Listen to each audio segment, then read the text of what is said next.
khởi chỉ tao gì nè, nó tới khởi chỉ tao gì à,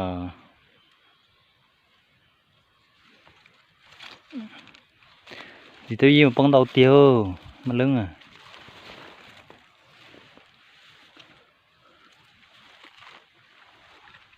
nó cũng khởi chỉ đó chỉ mà, bông đầu lên đầu rất chỉ nó cá cưng đó.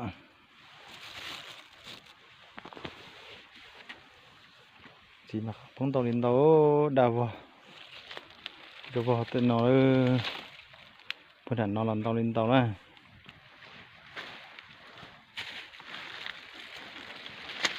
Cái chỉ tàu khởi đuôi gì tôi khởi à, tàu hẳn à.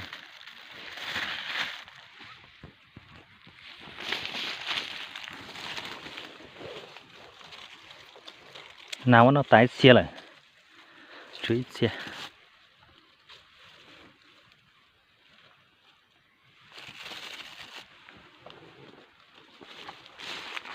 Với lưu siêu, khởi chờ rồng câu nữa. Từ sẵn nó gì tôi đâu cũng nọ, cũng khởi lò gì tao nó xứ này.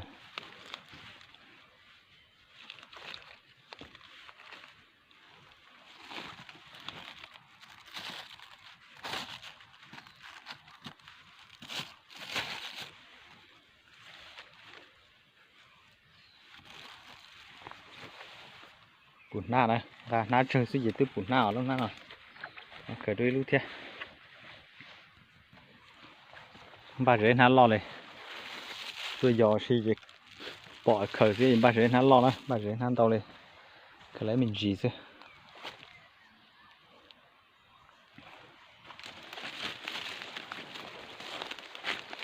Nào mà nó tàn lên tàu phần hạt tên nó đi lưu phần đá liệu, hậu tên nơi họ nó chỉ lý chỉ chứ đâu, đâu voi nó sẽ được.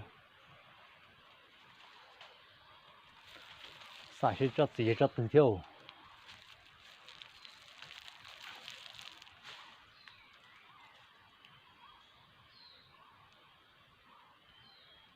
Rất chỉ nhá xếp vào sầu thì thay chỉ bỏ tôi nên sai liền lên trên vào sầu.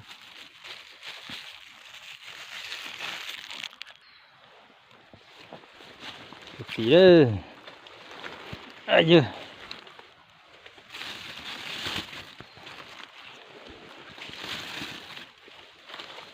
Xin tao kêu, luôn lò luôn mè, tao lên tao, từ sẵn nói vậy tôi nè.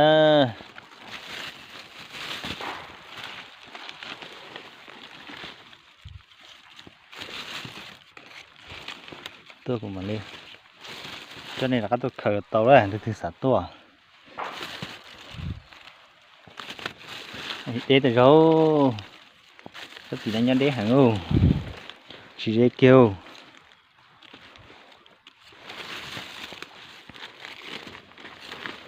Nó ta liều.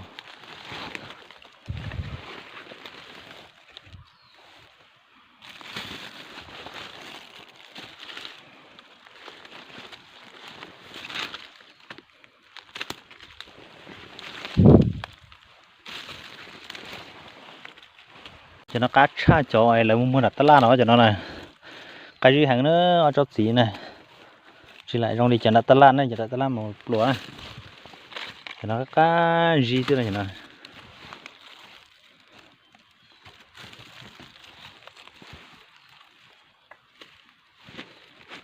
thì giờ cá gì ngay cho nó.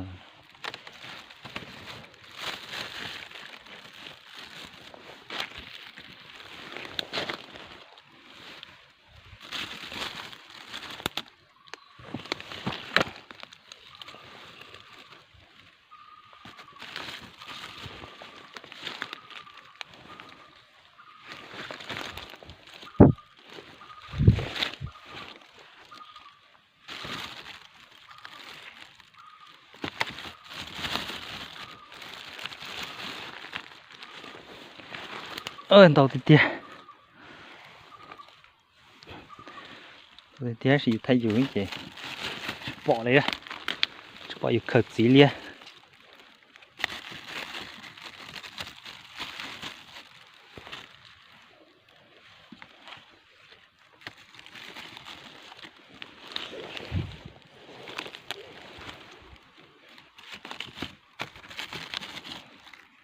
lên tàu cờ thế này tàu on nãy giờ nó họ trống nó bể cái khởi on 2 giờ nọ thế này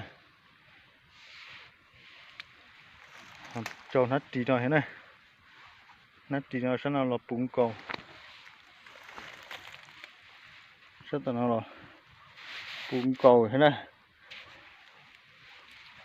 này nó sẽ để chỗ đây vào tụi nó này giờ mà lấy cho này tua đề đùa khởi đùa đấy tàu hàng này cái gì hàng này cho gì này ít cái ta chơi chả nó thế này để cho on na nó thế nhà tổ nó đó nói là chúng ta xin đi tôi trong